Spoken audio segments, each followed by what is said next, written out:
Sa isang maliit na isla na nagdurugtong sa baybayin ng Barangay Bitaugan, Surigao del Sur, sumilang ang isang natatanging pagkakaibigan at nabuksan ang pangangaral ng dalisay na katotohanan, bunga ng matatag na paninindigan.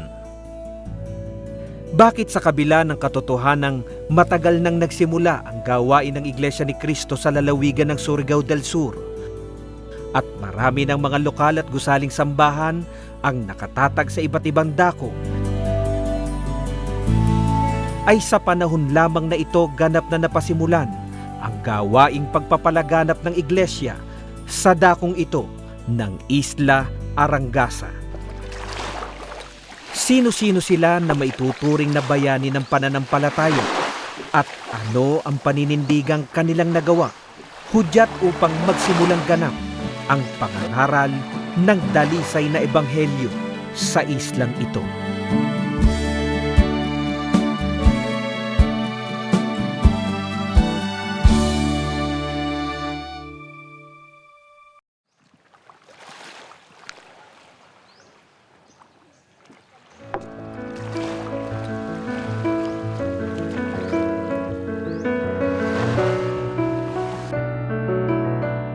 Ang lokal ng Bitaugan ay isa sa napakasiglang lokal sa distrito ng Surigao Central. Ito ay maaring may pagmalaki namin sapagkat malakas ang gawain dito sa kabila ng pagiging abala ng mga kapatid sa paghahanap buhay sa dagat. Ang pinupuntahan ng mga kapatid ay ang Arangasa Island. At mula doon ay nagkaroon ng isang pamilya na bunga ng mga kapatid dito.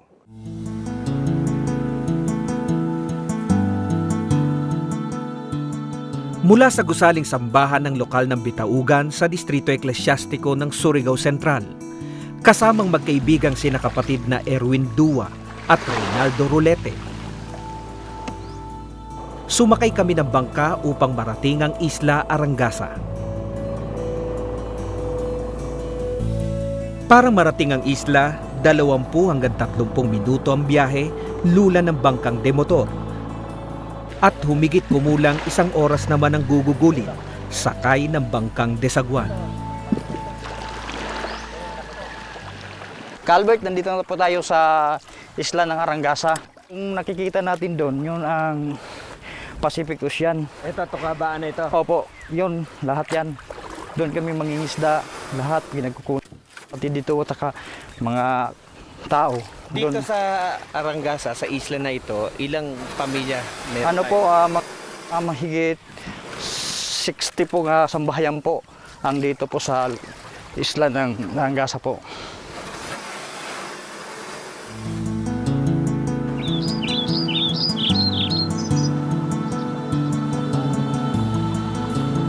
Karaniwan ang buhay ng mga residente dito sa isla.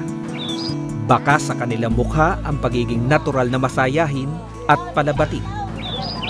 Sira kasi yung school doon.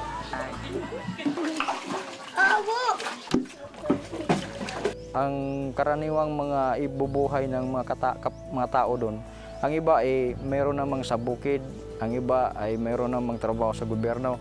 Ang karamihan doon ay mangingisda rin. Katulad ko, isang mangingisda rin. Minsan, umabot kami ng 3 araw doon para lang mga mangisda, makarami. Dahil hindi naman kami pwedeng umuwi na walang huli.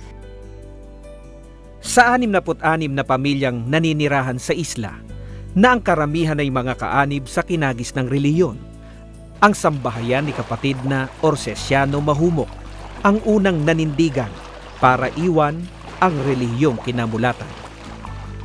Kami, dati Iglesia Katolika. Tapos, palagi akong nagsimba. Halos Domingo, ang simba sa Iglesia Katoliko. Tandang-tanda pa ng mag-asawa kung ilang beses nilang tinanggihan ng pag-aakay o pag-aanyaya sa kanila ng magkaibigang sina kapatid na Erwin at Reynaldo sa iba't ibang aktibidad ng iglesia. sa sinugdanan. Dili naman ako mo sa pag-imbita sa pamahayag, wala pa ako mo uban. Kay ayaw ko. Pagkatapos, ikalawa, pamahayag, ayaw ko po. Antod sa pangatlo, sumama na ako kasi sige na siya mo pakiluoy na mamati bisang ka isa lang ko no. Isa lang kahigayon. Ato na iban kami duha. Namati kami sa pamahayag. Sa among pagpamati murag mitanong na din sa amo kaisipan kasing na may kalahian. O sa pagkatapos pagka simba, nakahukom kami na musimba. Simula sa pagkakataong iyon, dahil sumampalataya sila na sa pamamagitan ng pagpasok nila sa Iglesia ni Cristo, ay matatamo nilang kaligtasan pagdating ng araw ng paghuhukom.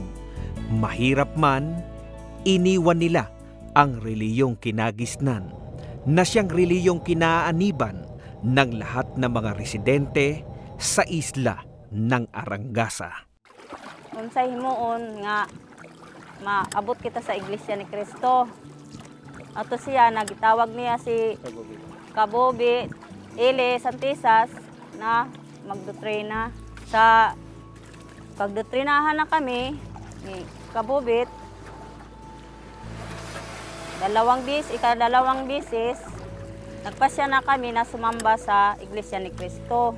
Noong kinausap ako ng kapatid na Erwin Dua na mayroon pong makikinig doon sa isla na mag-asawa na mahumo, ay hindi po ako nagdalawang isip na puntahan para sila ay misyonin at para turuan ng mga pangunahing aral na sinasampalatayanan sa loob po ng Iglesia ni Cristo. Sa pagka hantod,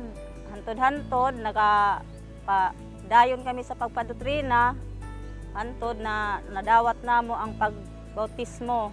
Malipayon kaming dako na nabautismohan na kami. Sa pagtanggap ng pamilya Mahumok ng banal na bautismo, natala na sa kasaysayan na sa 66 na pamilyang residente sa isla, ang pamilya ni kapatid na Orsesiano na ang itinuturing na mga unang kaanib sa Iglesia ni Cristo sa isla ng Arangasa. Pero anong ginawang paraan ng magkaibigang sina kapatid na Erwin Dua at Reynaldo Rolete bago ganap na maging kaanib sa Iglesia ni Cristo ang pamilya ni kapatid na Orsesiano? Amo na ka nang gisulod, pinaagi sa pagmisyon sa kauban naman ni Brad Erwin, motong nakaaga kami og usa ka panimalay munang ang sambahayan ni Igsoon Dodoy Mahumok. Kami dalawa ni kapatid na Canaldo, maaga pa kaming umalis dito sa Bitaugan pupunta sa isla po. Madaling araw ng Miyerkules ay alas 4 pa kami alis.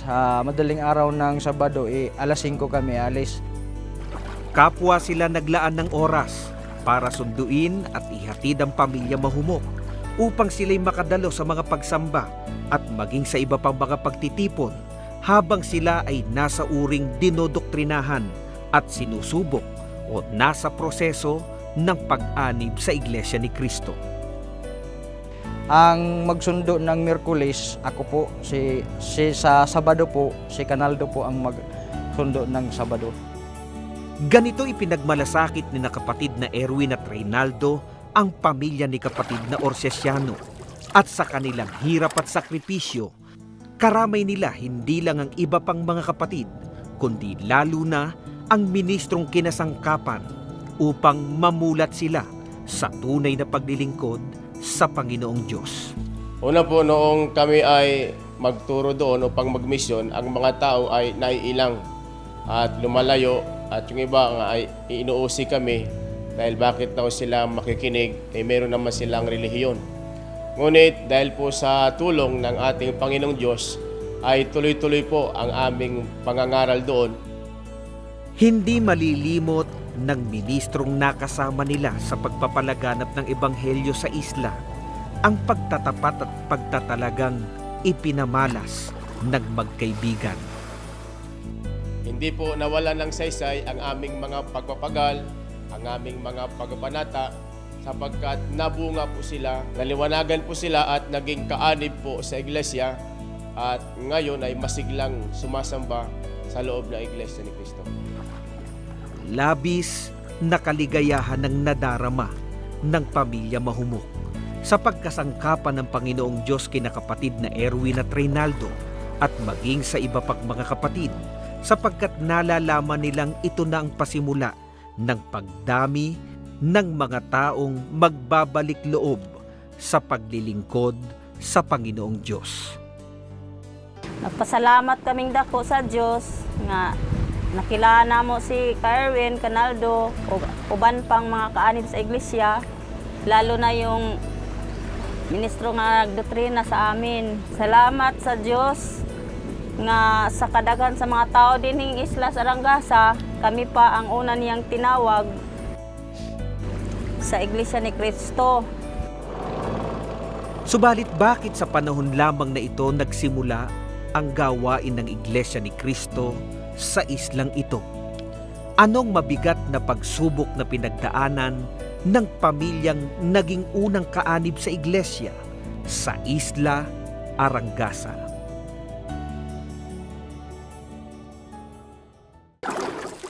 Bata pa lamang sina kapatid na Erwin at Reynaldo ay lagi na silang magkasama. Itong bata pa kami ni Erwin Dua, kami ay magkabata. Ngayon, gikan sa elementarya. Nag-eskwela kami, classmate mi. O hangtod na mamingwit mi, bisan asa mi, kami gid pirmi mag-uban. Magsakay kami og baruto, magbugsay kami, patunong, managat, kibali, mao na nay amo kibali, pagdula-dula sa dagat, gumikan kay gagmay pa man mi at kaniadto. Ang among trabaho sa una, maghulam mi og baruto, amo sakay-sakayan, magsagwan, kasabay kami sa pagsagwan hangtod nga na himo na namong panginabuhi ang pagpapanagat. Sa murang isipan ay napag-uusapan na nila noon ang ukol sa reliyon at maging ang ukol sa kaligtasan pagdating ng araw ng paghuhukom. Hindi pa po ako Iglesia ni Cristo doon. Hanggang sa dumating yung pagkakataon na nagbibinata na po kami, ayun, inanyayahan nyo po akong gihagad nga maminaw sa mga doktrina sa Iglesia ni Cristo. Kung ano na may mga higayon nga mangutana ko sa ministro nga nagtudlo, ay walay kaugalingon nga interpretasyon o opinyon, kundi gikan gayon tanan sa Biblia. Busa ako ay nagpasya nga magpabautismo hangtod nga mahimong membro sa tinuod nga iglesia. Nagpapasalamat po ako sa Panginoong Diyos. Noong una akong nag-akay, ang naging una kong bunga ay si Reynaldo Roliti po. Tapos nagpapasalamat din ako dahil hanggang ngayon ay masiglang kaanib sa Iglesia ni Cristo.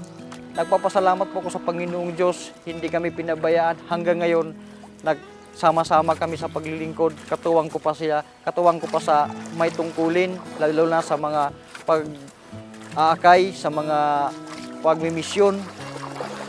Kung paanong naibunga sa iglesia ni kapatid na Erwin, si kapatid na Reynaldo, bunga ng kanyang pag-ibig at pagmamalasakit, yun din ang kanyang ginawa at ipinadama sa pamilya ni kapatid na Orsiasiano. Pero sa pagkakataong ito, katuwang na niya sa pag-aakay o pag-aanyaya ang kanyang kaibigang si kapatid na Reynaldo. Ito ang nasaksihan ng ministrong nagturo ng dalisay na aral ng Diyos sa pamilya Mahumok.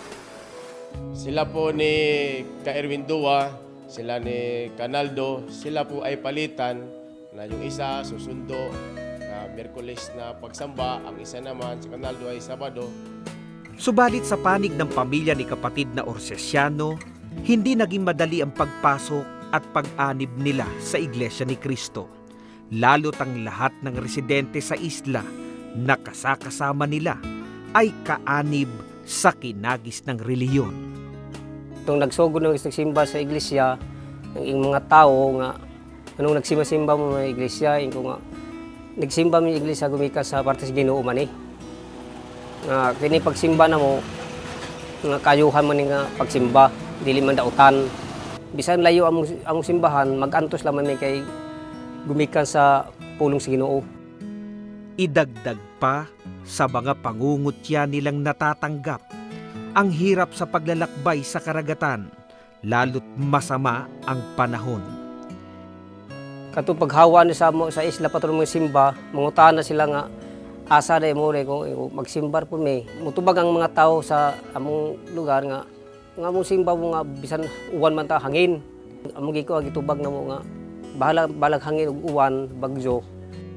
Among simba po may gumikan sa parte pulong sa Ginoo. Sinabihan naman kami nila na huwag na kayong sumamba dahil malakas ang ulan at hangin. Sinabi namin sa kanila na Diyos na ang bahala sa amin. Saksi ang Diyos na patungo kami sa simbahan. Siya na ang bahala kung ano man ang aming papuntahan. Ito rin ang naranasan ni nakapatid na Erwin, Reynaldo at ng ministro na kasakasama nila. Ang hindi po namin mailimutang karanasan ay kuminsan po ay malakas ang unos, malaking mga alon na halos na nga mataob na yung bangka, pero dahil sa awa at tulong po ng ating Panginoong Diyos ay naitaguyod namin ang gawaing mga pagbubunga. At bago nga lubusang maging kaanib sa iglesia, ang pamilya ni kapatid na Orcesiano, napatunayan na nila ang kanilang pananampalataya sa harap ng mga pagsubok. Tumuta namin ta alas 2 kadlawon. Pag alas 2 kadlawon, maghipos namin mga sapatos, mga sanina. Pagika na mo sa among sa among lugar sa among kuyanan, tag alas 5 kadlawon mo hawa namin sa pag magsimba namin ni patunong sa among simbahan. Bisan layo among pagsimba, nag-antos lang kami pagtabok kay gumikan sa pulong sa Ginoo. Pag igugma ka namo, tungod kay iya kaming gipaningkamutan nga abot sa among panimalay aron lamang sa pagtudlo sa mga pulong sa Dios. Og malipay kami kamati sab sa iyang mga pulong og hantod na abot na kami sa patabang kaniya nga mahimo kaming Iglesia ni Cristo. Sa pagkakaanib nila sa Iglesia ni Cristo, nagpatuloy at lalo pang bumigat ang mga pag-uusig sa pamilya ni kapatid na Orcesiano. Sa pagkakataong ito, mismong mga nanunungkulan at may-ari ng Isla Arangasa ang umusig at nagbanta sa kanila. May isang panahon, pag uwi ng pagsimba, tinawag kami ng Purok President. Pamiting ang mga katauhan, lalo na yung may-ari ng Isla Arangasa. Pero kami ang tuyo nila na sinabihan kami nila itong isla na ito hindi sagula ng iglesia. Bisan unsa kun nga relihiyon, dili pwede mo sagol. Dapat iglesia Katolika tanan. Ang sabi ng may-ari, kung hindi kayo tumigil sa pagsamba, alis kayo. Yung bahay niyo, alisin. Ang sagot ko, tubag sa ila, okay naman sa amo kung pahawaon kami niyo. Muhawa sa kami. Basta, dili kami mo undang o mutigil sa pagsimba. Bahala na sa ilang kakuan, kasaway nila pagkuan, kaya basta gituman ang among pagsimba sa parte sa Ginoo. Lalo pang bumigat ang sitwasyon sapagkat sa pagkakataon ding yun, dahil sa kanilang pagkaiglesia ni Cristo, maging ang kanilang mga magulang ay nagpasyang sila'y limutin at itakwil. Sabi ng akong papa, anak, minahal ko kayo. Sabi niya. Pagkatapos, dili kami gusto na malain kaw. kinahanglan parehas na kita, Iglesia Katolika. Kung magpadayon ka mong pagsimba sa Iglesia ni Kristo, dili na kamo isipon na anak. Sakit talaga. Umiyak naman ako. Pagkatapos, sabi ko sa kanya, Papa, mahal mo ako ug mahal kita. Pero sa gusto mo nga dili na kami nimo isipon na anak, ikaw nang bahala. Basta kami, dili kami mohunong sa pagsimba sa Iglesia ni Kristo kay nabati na namo ug nakita na namo ang kaluwasan. Sa narinig naming pagpigil sa kanila na sumamba at itaguyod ang kanilang pagkaiglesia sa mga panlalait at pagpaparinig ng paghamak at pag-insulto sa kanila, natiyak naming ito nga ang dahilan kung bakit sa islang ito na hindi namang kalayuan ay ngayon pa lamang formal na nabuksan ang gawaing pangangaral ng katotohanan. Ngayong nakita ng lahat ng mga residente sa Isla Arangasa na wala namang masamang intensyon ng iglesia, kundi ang ipangaral lamang ang mga salita ng Diyos na nakasulat sa Biblia. Yung mga tao na nag-uusig sa amin, hindi lang namin pinansin. Lagi kaming nananalangin na sana tulungan kami niya. At tinulungan na rin kami. Nakita namin na may Diyos, buhay ang Diyos. Pagkatapos, sa isla na ito, kamot kami na maka-imbitar ng mga bisita, lalo na sa mga pamahayag dito sa malayo. Pakain namin sila, kahit man mahirap. Sasakay kami ng bangka at magbugsay, sagwan, pumunta sa mga gawain. Yaw nang among gituuhan nga daghang pay tawo nga makauban na mo sa Iglesia ni Cristo, giampo na mo nga daghang pay maakay sulod sa Iglesia ni Cristo hangtod nga tukod kami og barangay chapel dinhi sa barangay sa isla ng Arangasa. Ito rin ang nagbigay inspirasyon sa marami pang mga kapatid sa lokal ng Bitaugan upang lalo silang tumulong at makipagkaisa sa gawaing pagpapalaganap ng mga salita ng Diyos. Napakalaking pakinabang ang dulot nito sa atin. Nakakatuwa po dahil ang lahat po ng mga kapatid dito po sa lokal ng Bitaugan ay lubos pong nakikipagkaisa sa lahat po ng aktibidad na inilulunsad ng pamamahala, lalong-lalo na po sa gawaing pagpapalaganap. Nagbibigay po inspirasyon sa amin, lalo na kaming pinapangunahan din po sa lokal. Lalo po kaming sumisigla, nagiging inspired po kami na tumulong po sa gawain. Kahit po ang lokal po na ito, lokal ng Bitaugan ay napapaligiran ng mga karagatan at ang iba ay nagbabangka papunta po dito, ay patuloy pa rin po sila sa kanilang paninindigan, sa kanilang pananampalataya na sa tuwing merong aktibidad ay narito sila upang makipagkaisa. Sa mga pag-uusig na naranasan ng mga kapatid, sa nakaambang panganib sa kanilang paglalakbay, lula ng bangkang Desaguan,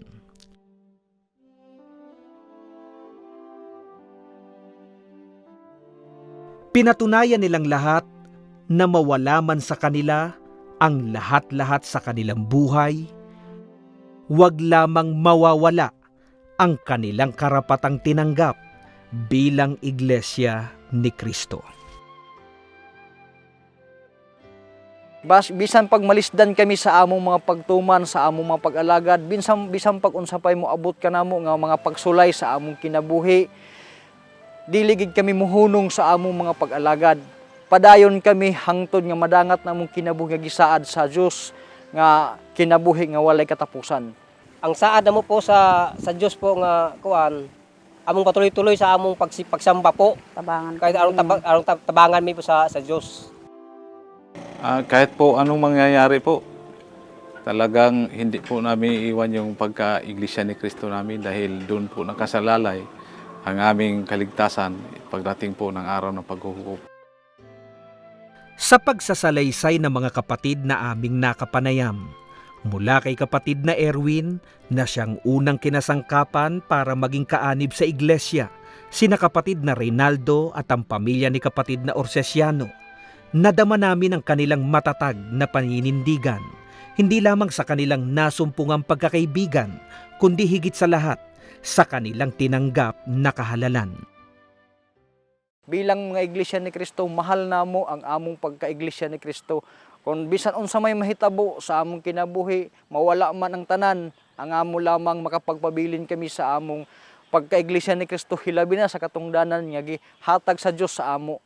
Ako nga saad ko nga tagaan ko saad ko sa Dios nga ini nga ko pag-alagad sa Dios hantud sa kanturan anhan may abti kamatayon.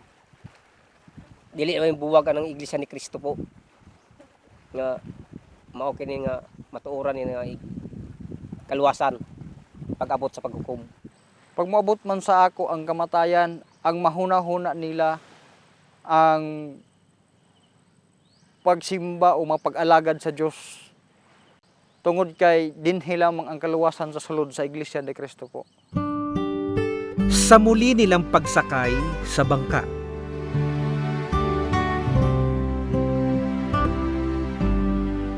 sa muli nilang pagsagwan, saan man sila makarating at anuman ang kanilang kaharapin, hindi sa tao o sa pagsubok nakapako ang kanilang paningin. Sa Panginoong Diyos sila natutong dumaing at sa kanyang mga pangako lamang nakatuon ang kanilang pag-asang kailan may hindi magmamaliw.